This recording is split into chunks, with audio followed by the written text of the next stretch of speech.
The Medmont Meridia Vantage scleral topographer offers a wide range of analysis options. This video will review how the attribute analysis can assist with your scleral lens fitting. Medmont users will be familiar with the attribute analysis along the right-hand side of your screen. In this case, our chord diameter is selected for analysis at 15 millimeters.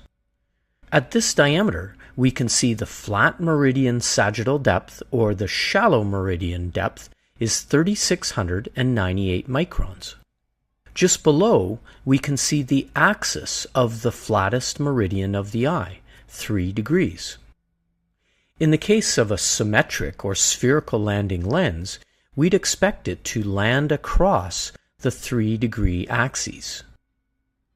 In the case of the steep axis or deepest axis of the eye, we can see the measured sagittal depth is 4,118 microns, and that deepest axis is 108 degrees.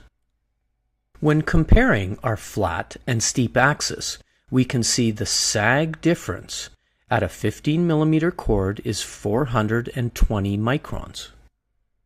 We can also see that the meridian difference between the axis of our flattest meridian and axis of our steepest meridian is 105 degrees.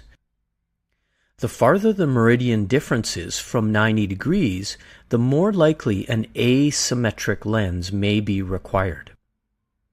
In order to select your initial diagnostic lens, you can choose the appropriate apical clearance that you desire. In this case, we've entered a 300 micron fluid layer that we desire between the back surface of the lens and the eye surface.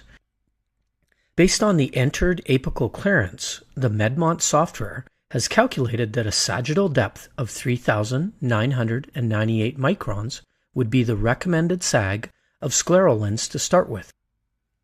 This attribute analysis provides us with the depth of the flat meridian, the depth of the steep meridian, the axes that we expect the lens to align along. It also gives us an understanding of the toricity and whether a symmetric, toric, or asymmetric lens should be used. And it'll also help to determine the initial diagnostic lens based on your desired apical clearance. For more information on the Medmont Meridia Vantage attributes, contact your authorized Medmont distributor.